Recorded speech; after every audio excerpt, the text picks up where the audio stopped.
So we want to discuss the Edgeworth box or the Edgeworth model. So this model involves a two-person, two-good economy, meaning that there's two people in this economy and there's only two goods in this economy.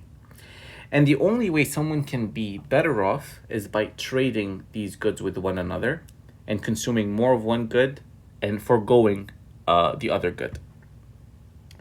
So we have two people in this economy. We have Alex and Billy. Just we assigned two names.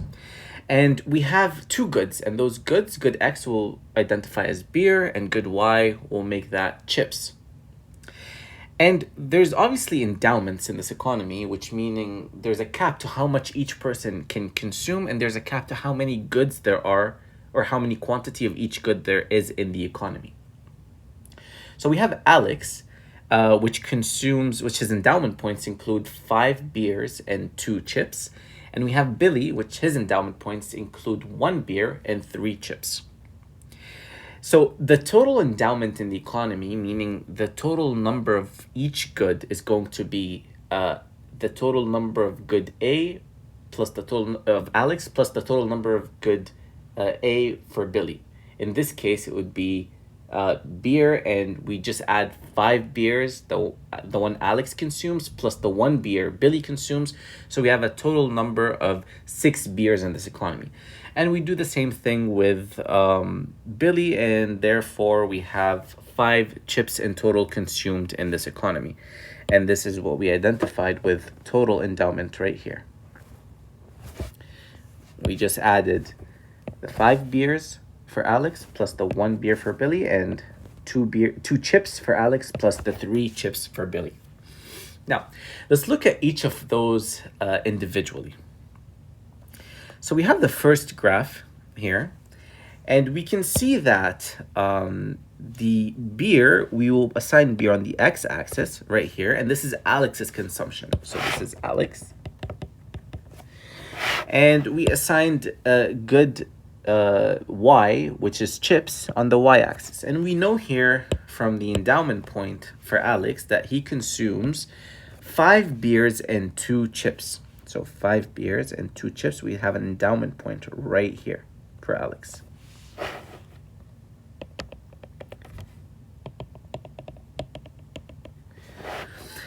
So if we draw the indifference curve for Alex, we know that the indifference curve is going to look something like that for Alex. So if we move on to Billy, so now we have this for Billy. And we know based on Billy's endowment that he consumes 1 beer and 3 chips right here. And we have beer on the x-axis and chips on the y-axis. So we have his endowment point right here.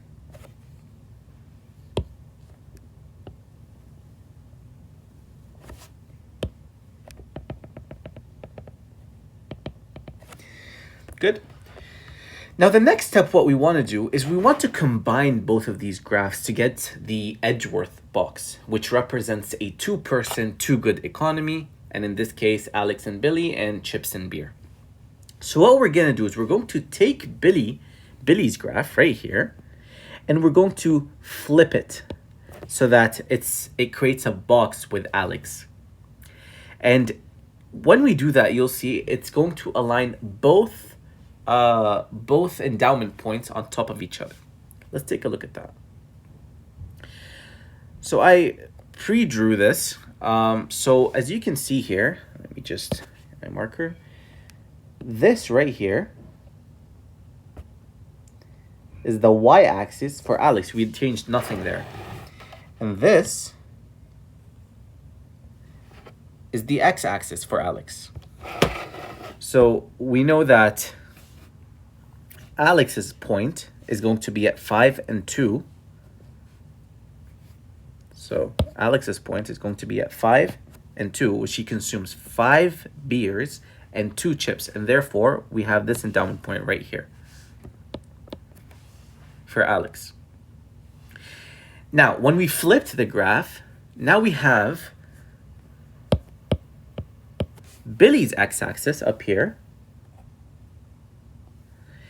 and we have Billy's y-axis here. And we know that Billy consumes 1 beer, which is why we move here to 1. And they consume 3 chips. And as we can see, all 4 points, all these 4 points align right here. And when we draw the indifference curves, like we've previously seen, Alex's indifference curve stays the exact same right here. But Billy's indifference curve is inversed because we flipped the whole graph.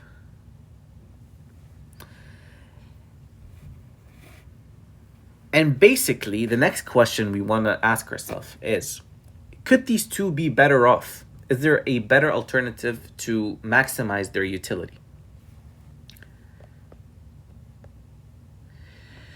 So take a look here with me. So I just got the previous graph that we just drew, and we want to take a closer look.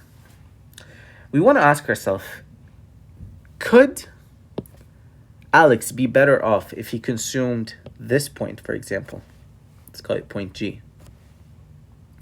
Or this point, point B. Or this point, point A. The idea, or this point, point C, or this point, point Z. And is Billy going to be better off consuming any of these blue points?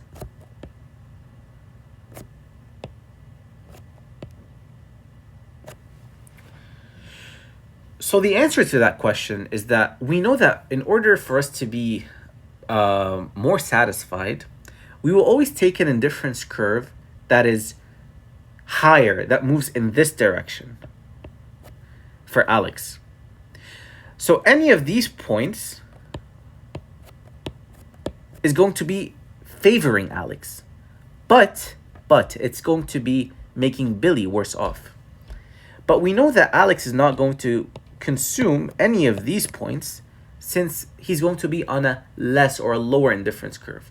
And as a result, he wouldn't approve it. And he would stick to this indifference curve since it satisfies his maximum utility. Let's look at Billy real quick as well.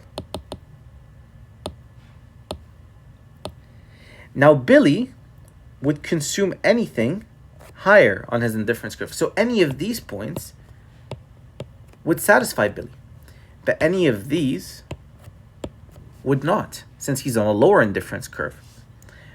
His indifference curve has to be moving in this direction in order to yield a higher satisfaction.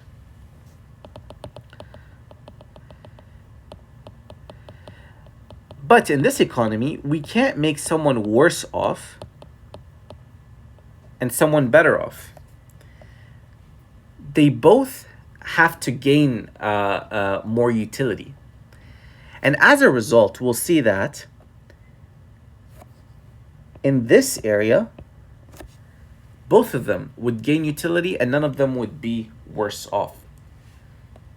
So what we would keep doing is that we would keep looking at all the possible combinations of beer and chips within this area to see if until both utility functions are tangent to each other.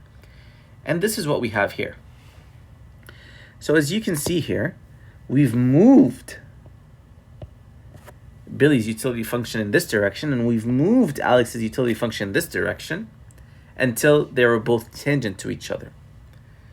And as a result, since they're both tangent to each other and they're both within this area, we did not make anyone worse off. And as a result, we reached a Pareto efficiency point. And this was the goal of the whole Edgeworth model, is what's the maximum utility we can have for each person without making the other person worse off.